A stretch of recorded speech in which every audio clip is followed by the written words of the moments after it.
मेरा हाथ जोड़कर निवेदन है कि लता मंगेशकर के जो डॉक्टरों ने मेरे बच्चे का केस बिगाड़ा है उनके ऊपर में सख्त से सख्त कार्रवाई, कानूनी कार्रवाई हो और वहाँ के जो संचालक है उनके ऊपर में भी कार्रवाई हो। और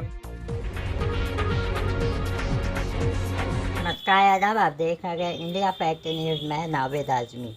जैसे कि आप जानते हैं कि भारत सहित पूरे महाराष्ट्र में मेडिकल व्यवस्था चरमरा गई है। कहीं ऑक्सीजन की कमी है तो कहीं इंजेक्शन की कमी है। कोरोना मरीजों के अलावा अन्य मरीजों को भी मेडिकल सर्विस सही ढंग से नहीं मिल पा रही है। ऐसा ही कुछ मामला हमने कल बीते दिन देखा वाराणसी का। वाराणसी में एक किडनी पेशेंट की सही ढंग से इलाज ना मिलने के कारण मौत हो गई और मौत के बाद उसे एम्बुलेंस भी नहीं मिला, जिसके बाद उसकी मां को अपने बेटे के शव को ई रिक्शा में ले जाना पड़ा। वहीं अगर हम दूसरी तरफ बात करें नागपुर की, तो नागपुर में भी कुछ इसी प्रकार का मामला सामने आया है। मामला है लता मंगेशकर हॉस्पिटल का, जहां पर एक 4 वर्षीय बच्चे का राइटिंग बाईपास का ऑपरेशन किया गया था। ऑपरेशन सही ढंग से नहीं हुआ, जिसके बाद उसका दोबारा ऑपरेशन करने की नौबत आ गई। लेकिन जब उसे दोबारा लता मंगेशकर हॉस्पिटल ले जाया गया तो हॉस्पिटल वालों ने उनको एडमिट करने के लिए कई प्रकार के बहाने तैयार करना चालू कर दिए। आखिर क्या है ये पूरा मामला, आइए जानते हैं। सुभैन शेख 4 साल का है। उसका पहले ऑपरेशन लैट्रिन बाईपास का ऑपरेशन हुआ था। मैंने उसको लैट्रिन बाईपास से मेन के ऊपर लाने के लिए लता मंगेशकर हॉस्पिटल लेकर आया था।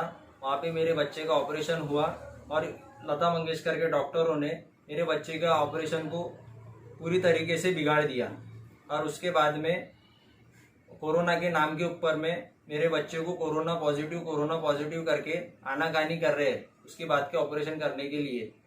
और मुझे जिशान भाई का सपोर्ट मिला तो मैं अपने बच्चे के लिए इतनी लड़ाई लड़ रहा हूँ और मेरे बच्चे को लता मंगेशकर के डॉक्टरों ने मौत के करीब पहुंचा दिया है। और ऐसे कई लोग हैं गरीब जो अपने बच्चों की ऐसी जान गंवाई है। और बाकी की बात जिशान भाई सिद्दीकी आपको पूरी बताएंगे। मेरी बताई बात, ये जो साजिद भाई ने आपको बताया, इनका बच्चा मात्र 4 साल का है, जिसका लैट्रिन बाईपास हुआ था। मेन पे लाने इन्होंने लता मंगेशकर लाया, जहां इनका केस पूरा तरीके से बिगड़ गया। ये बात कई लोगों को अभी पता भी है। आगे की जो अभी ओरिजिनल हकीकत, अभी जो नई बात सामने आई है वो ये है कि लता मंगेशकर हॉस्पिटल ने जैसा इनको 3 अप्रैल को कोविड पॉजिटिव बताकर हॉस्पिटल से निकाल दिया था कि तुम्हारा बच्चा कोविड पॉजिटिव है, हम इसका इलाज नहीं कर सकते। उसके बाद हमने मेयो हॉस्पिटल में इनका अरेंजमेंट करवा के दिया, यहाँ के डॉक्टर एडवोकेट श्री संजय कुमार बालपांडे जी के जरिए से। तब 12-13 दिन तक इनके कोविड का पूरा तरीके से ट्रीटमेंट मेयो हॉस्पिटल में चला। बाकायदा मेयो हॉस्पिटल ने 15 तारीख को इनको कोविड नेगेटिव बताया। इनको 16 तारीख को वहां से डिस्चार्ज दिया। डिस्चार्ज देने के बाद जब ये दोबारा लता मंगेशकर हॉस्पिटल गए तो वहां लता मंगेशकर हॉस्पिटल का मैनेजमेंट और वहां का डॉक्टर प्रतीक ये बोल करके इनके बच्चे को लेने आनाकानी करने लगा कि अभी हमारी doctor Albal madam Covid positive है, इसलिए अभी हम आपके बच्चे को नहीं ले सकते। तब मैंने बोला कि तुम्हारा इतना बड़ा हॉस्पिटल क्या एक सर्जन के जरिए से चल रहा है? एक अगर अलबल मैडम नहीं है तो क्या तुमने हॉस्पिटल बंद कर दिया है? तुम बच्चे को एडमिट लो, भले तुम्हारी जब सर्जन मैडम ठीक होकर आ जाए उसके बाद इनकी सर्जरी करो, तब तक बच्चा यहाँ रहना रेडी है। तब बड़ी मुश्किल से उन्होंने उस बच्चे को एडमिट किया। एडमिट तो उन्होंने कर लिया, 16 तारीख को उन्होंने एडमिट करा, 17 तारीख को दोबारा, हालांकि मेयो ने 15 तारीख के कोई इनको नेगेटिव रिपोर्ट दिया था आरटीपीसीआर। 17 तारीख को दोबारा लता मंगेशकर हॉस्पिटल ने सुबह 11-12 बजे इनके बच्चे का आरटीपीसीआर टेस्ट दोबारा करवाया और शाम को ही 5 बजे बता दिया कि तुम्हारा बच्चा कोविड पॉजिटिव है, अब तुम यहां से चले जाओ। ऐसी हरकत उन्होंने ये करी।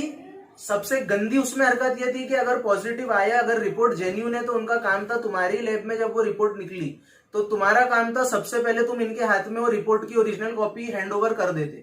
उस वक्त भी वहां के डॉक्टर प्रतीक से मैंने लगातार बात किया, वो ऑडियो भी आपको सुनने मिलेगा। उसने तब भी यही बोला कि वो मैडम चली गई है, मैडम की डायरी में आरटीपीसीआर वैल्यू लिखी हुई है, हम रिपोर्ट आज नहीं दे सकते, आपको 2 दिन बाद मंडे को। ये सब बहानेबाजी अलग ही लग रही थी मेरे को। उस बीच भी उसने बच्चे को बीच में लटका दिया। आरटीपीसीआर वैल्यू के बिना दूसरे कोई भी डॉक्टर हाथ डालने कतरा रहे थे। रिपोर्ट भी क्योंकि उसने सबमिट इनके पास नहीं किया था, वो 2 दिन में बच्चे की हालत और गंभीर हुई। जब 17 तारीख को आरटीपीसीआर निकाल के पॉजिटिव उसने दे दिया, 18 को वहां से निकाल दिया इनके बच्चे को। 18 तारीख को ही हमने कामठी रोड स्थित आशा हॉस्पिटल में आईसीएमआर अप्रूव्ड लेबोरेटरी जो है क्रिसेंट लेबोरेटरी, उसके इसमें इनके बच्चे का 18 तारीख को दोबारा हमने आरटीपीसीआर टेस्ट कराया, ये चेक करने के कई लता मंगेशकर हॉस्पिटल वाला सर्जरी से बचने के लिए कोरोना के नाम पर खेल तो नहीं खेल रहा है। और हमारे साथ में यही हरकत सामने आई।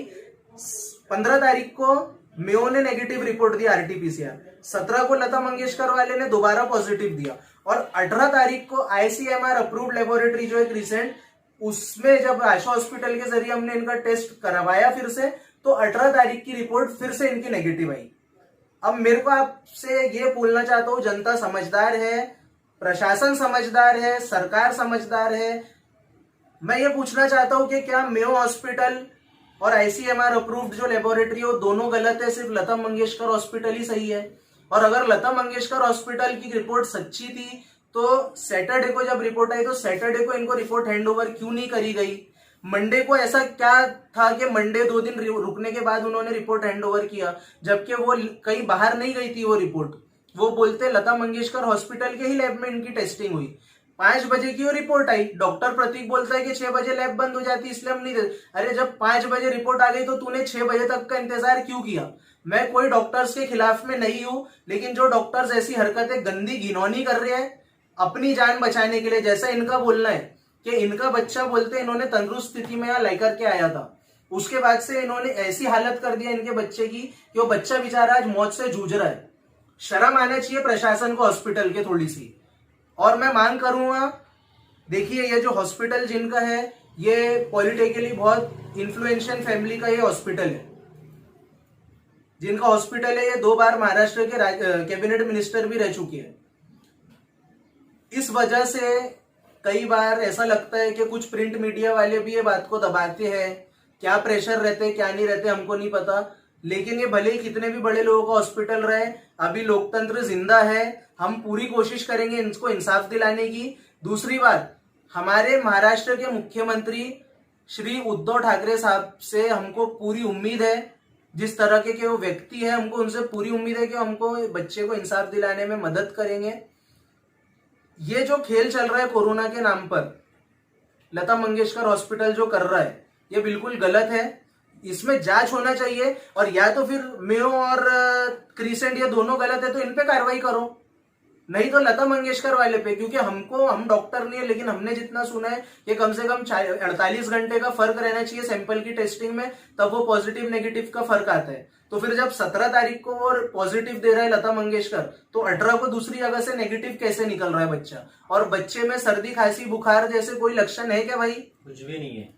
बताओ उनको कुछ है लक्षण? मेरे बच्चे को कुछ भी नहीं, ना सर्दी है, ना खांसी है, ना बुखार है, ना कुछ है, ना कुछ है, कुछ भी लक्षण नहीं है। फिर भी लास्ट टाइम इन्होंने बोला था तो हमने वहां से हटाए थे। वो टाइम भी धोखाधड़ी ये की गई थी कि इनको बोला गया था हमने मेडिकल में आपके लिए बेड अवेलेबल कर दिया है ताकि बच्चा बस यहाँ से निकल जाए और हमारी जान छूट जाए। जो हमने केस बिगाड़ दिया है, आज उसकी सर्जरी करेंगे, इनको मालूम है सर्जरी, इन्होंने केस पूरा तरीके से बिगाड़ दिया। मेयो से भी निकलने के बाद ये अपने बच्चे को लेकर सुपर मेडिकल गए, डॉक्टर डांगे क्या गए, तीनों ने इनको जवाब सेम यही दिया कि भैया तुम्हारे बच्चे का केस बिगड़ गया, तुम लता मंगेशकर हॉस्पिटल ही जाओ।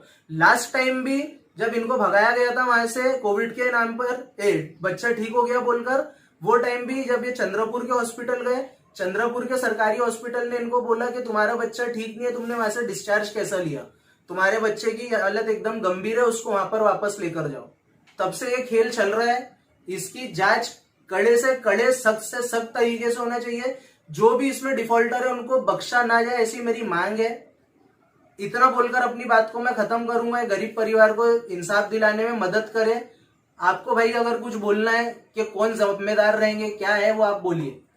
मेरा हाथ जोड़कर निवेदन है कि लता मंगेशकर के जो डॉक्टरों ने मेरे बच्चे का केस बिगाड़ा है उनके ऊपर में सख्त से सख्त कार्रवाई, कानूनी कार्रवाई हो और वहाँ के जो संचालक है उनके ऊपर में भी कार्रवाई हो और मेरे बच्चे को इंसाफ दिलाने के लिए आप लोगों की मदद हो। डॉक्टर के नाम बोलो। डॉक्टर प्रतीक, डॉक्टर अलबल और डॉक्टर अंकित, इनके ऊपर में सख्त कार्रवाई हो और मेरे बच्चे को इंसाफ दिलाने में आपकी मदद हो। मैं यही मांग करूंगा आपसे। इतना ही बोल के अपनी बात को मैं खत्म करूंगा। जय हिंद, जय भारत।